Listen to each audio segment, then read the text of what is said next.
Perhatian. Konten ini mengandung konsep esensi ilahiyah yang membutuhkan aspek pemahaman mendalam, yang kemungkinan hanya dapat diakses dengan keterbukaan hati dan pikiran, untuk mencapai tingkat pencerahan dan kesadaran yang lebih tinggi.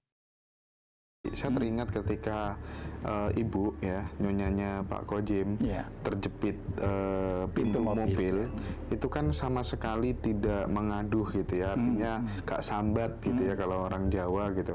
Nah ini kan aku melihat ada sesuatu yang mungkin ada moral story-nya gitu. Gimana sih potret kehidupannya Pak Kojim bersama dengan sang istri.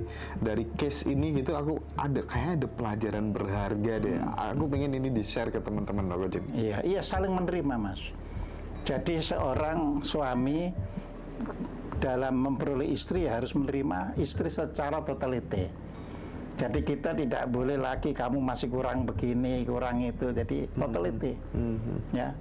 Begitu pula seorang istri memandang suaminya harus totalite. Ketika sudah bisa menerima totalitas kehidupan, maka ya kan di pikiran itu tidak ada lagi yang bisa membuat dirinya itu menjadi beban. Nah, kebiasaan itulah yang menyebabkan orang tidak terlalu terasa kalau kena hal-hal yang sifatnya fisik kembali kan. Itu sifatnya fisik kan. Jadi seperti itu. Ya. Jadi melatihnya itu tadi. Jadi kan orang itu ketika masih menganggap yang lain itu kurang, tapi kok jadi suamiku atau istriku ya ini sama dengan sudah membohongi diri. Ya ada sesuatu sebenarnya nggak diterima, tapi diharuskan menerima. Nah itu sesuatu hari nanti itu terwujud ketika ada sesuatu. Makanya terus orang ketahuan aslinya, seperti itu. Oke, itu satu. Yang kedua Pak Kojim. Pak Kojim kan sering keluar kota. Kadang nggak sama ibu gitu ya. Dan kadang yang namanya guru spiritual pasti fansnya banyak cewek-cewek. Kadang ya dirangkul dan lain sebagainya itu. Nggak pernah ada masalah ibu gini gitu. Tidak gimana? Pernah, karena menganggap ya kan bahwa ya manusia itu karakternya macam-macam. Ya, harus dianggap saja semua itu orang positif, orang baik-baik, apalagi terhadap gurunya dan sebagainya. Nah, jadi begitu sudah bisa nerima, ya tidak sampai kan, wah berat juga kalau bersuamikan anak. Seperti itu, ya. Jadi disitulah harus saling percaya. Intinya yang sekarang ini kalau tadi saling nerima, sekarang saling percaya. Gitu ya. Jadi di situ. Dan nggak usah neko-neko gitu. Iya kita gitu. sendiri nggak neko-neko. Kalau sampai terjadi sekali, itu yang bakal. Nah itu bakal menjadi bibit kan gitu kan. Iya juga ya. Jadi kita juga yang harus saling percaya. Dipercaya orang ya diwujudkan. Tapi kan itu hanya bisa itu tadi kalau sudah mulai masuk rasional ke jinem. Jadi kalau kita masih di lapisan emosi ya nggak bisa kan Mas. Karena manusia yang masih di lapisan emosi itu takut kalau ada sesuatu yang ketahuan orang lain. Oh iya. Ya. Masih butuh pencitraan. Masih butuh pencitraan. Memoles diri, butuh pengakuan. Ya. Gitu. Jadi di situ. Makanya orang di lapisan ini gampang disulut dalam beragama. Karena dia masih merasa terkait dengan agamanya, itulah penyelamatnya. Iya. Jadi di situ, ya. Nah, tapi di sini juga perlu saya beritahukan, tidak berarti kalau orang sudah bisa sampai lapisan tertinggi terus harus melepaskan agamanya. Tidak, agama dipegang sebagai tata krama sosial. Tata krama sosial. Jadi saya tahu bahwa agama apapun itu sebenarnya pada nilai tertingginya itu everything, nggak ada persoalan. Tapi dalam tata krama sosial kan kita nggak bisa, kalau perlu nggak beragama saja nggak bisa, karena nanti terjadi hambatan di dalam komunikasi dengan orang lain. Nah, hal-hal yang bisa menganggap padahal itu tidak seberapa nilainya tidak perlu dihilangkan. Jadi agama-agama, tanya agama apa? Islam. Kita juga nggak perlu kan berganti nama, agama saya yang ini. Kita tidak perlu. Jadi di sini kita perlu menjembatani ya kehidupan sosial.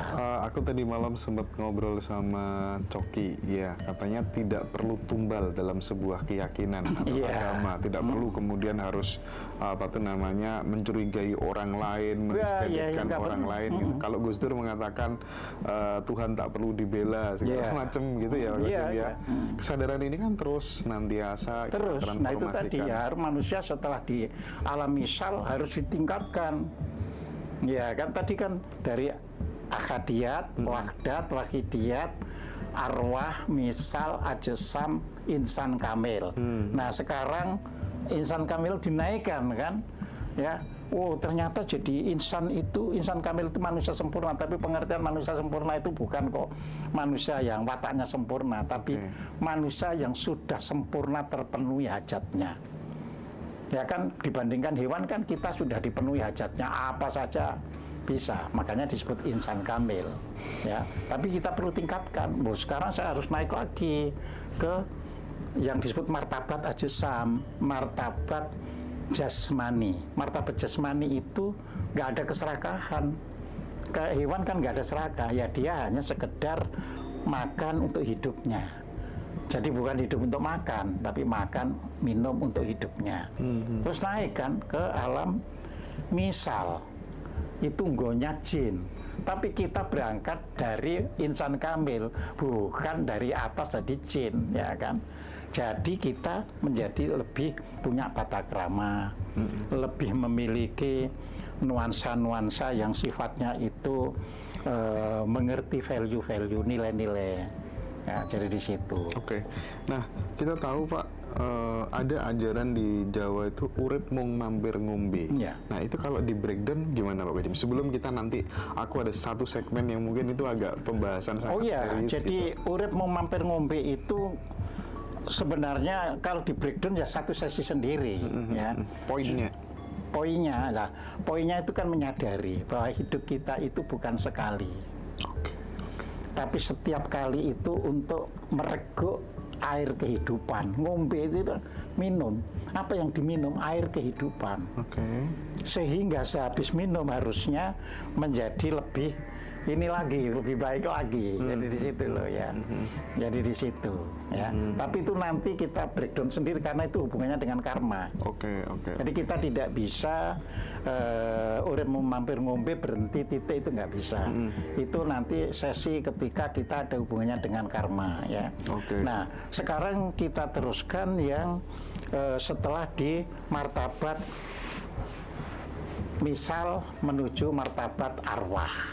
Arwah ini golongannya malaikat, Mas. Ya kan, artinya apa? Kita manusia harus hanya berbuat yang baik-baik saja. Ya kan, dikatakan malaikat tidak pernah bisa berbuat buruk. Nah, tapi malaikat tidak bisa berbuat buruk karena nggak pernah jadi manusia. Itu kan, makanya ada cerita. Begitu malaikat itu kepingin jadi menungso, begitu diberi jadi menungso malah macam neko-neko yang dia itu ya. Nah justru kita bermartabat malaikat, artinya memiliki visi bahwa hidup itu memang untuk benar-benar hamamayu hayuning bawana. Hidup itu untuk kebajikan. Nah masih naik lagi kan tingkatannya ini ya. Dari martabat arwah, yaitu untuk para malaikat ini tadi, masuk ke martabat wahidiyah ya. Di wahidiyah inilah kita mulai menungso itu podo, Mas. Jadi menungso itu sama. Jadi kalau toh ada perbedaan itu tadi hanya karena proses lingkungannya yang membentuk berbeda. Jadi kebenaran lingkungan tidak bisa dipakai untuk mengabsolutkan kebenarannya. Ya, jadi itu wahidiyah. Wahidiyah itu artinya ya satu artinya ya. Nah, begitu orang semakin tinggi lagi, martabatku harus naik ke namanya wahdat. Alah, ternyata hewan, tumbuhan, manusia itu sama. Jadi kalau tadi semua manusia sama, ini sudah semua makhluk sama. Ya, satu itu kesatuan. Iya, itu wahdat. Ya kan. Berarti kalau kita udah di fase situ, itu mungkin yang disebut sebagai suwung gitu, ibaratnya kita udah nggak bisa beda-bedakan apa-apa. Nanti belum. Jadi ini bisa menyadari aja dulu semuanya ini ternyata sama. Hanya dulu saya milih sebagai manusia. Oh iya. Oh itu milih jadi hewan, ini milih jadi malaikat, jadi sama. Ada yang milih jadi batu dan sebagainya. Ya. Nah terus akhirnya ingin meningkatkan lagi, ya kan, namanya akadiyah. Oh alah, onone mung siji. Onone mung siji. Iya.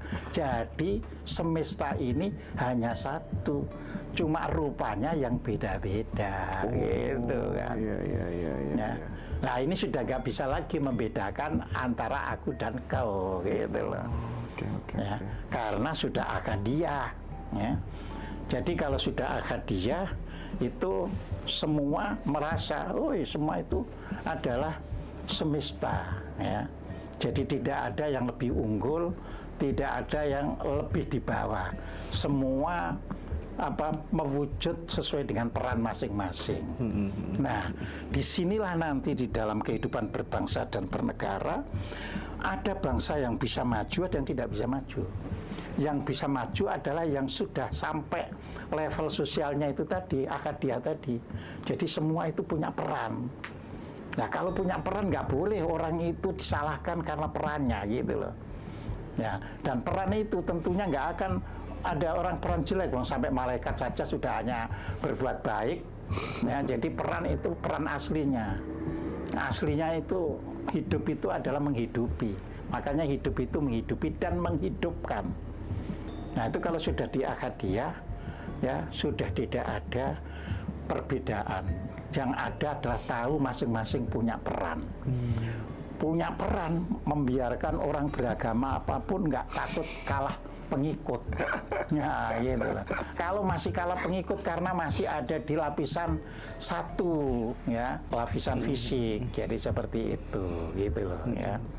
Jadi sudah enjoy. Nah, tapi bangsa kan harus dididik sampai memahami martabat yang paling atas tadi. Harus.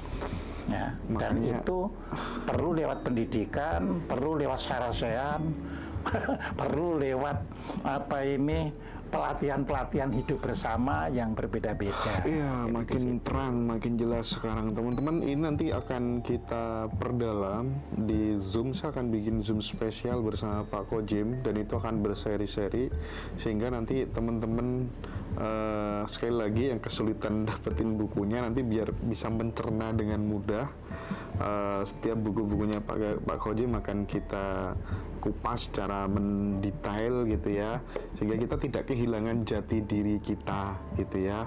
Kita tahu bahwa buku-bukunya Pak Kojim semuanya wis diusung ke luar negeri di kampus-kampus yang punya bergen luar biasa. Kita sendiri sebagai putra bangsa malah justru kemudian tidak paham sesungguhnya kita ini siapa, jati diri kita bagaimana, karena ditutupi sama kekuatan global tadi. Nah, aku ada satu pertanyaan terakhir untuk segmen ini. Nanti ada segmen terakhir yang seru Pak Kojim ya, seru banget ini ya.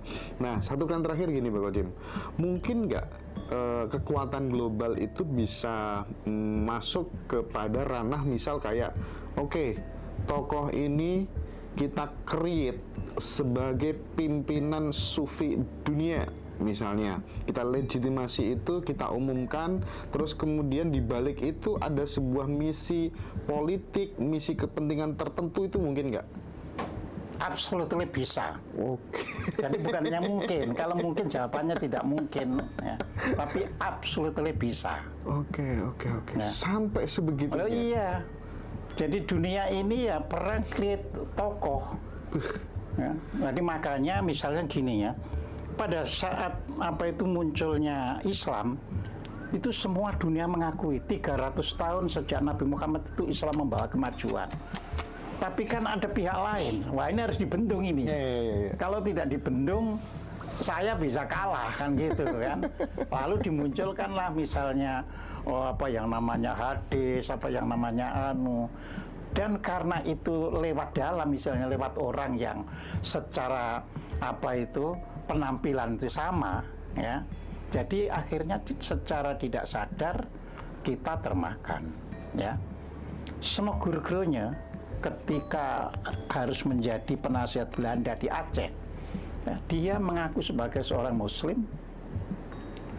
Dia juga sudah pernah menjadi imam besar di Masjidil Haram, ya. Dia juga menguasai bahasa Arab, ya. Dia juga menikahi 2 kali perempuan Sunda, dan dia juga khitan, ya. Tapi begitu sudah selesai tugasnya, dia pulang ke Belanda lagi, kembali ke agama semula. Sama kayak kisahnya Syekh Abdul Wahab mungkin ya, Ya. Yang Iya. pendirinya Wahabi. Iya, jadi bisa di-create, ya.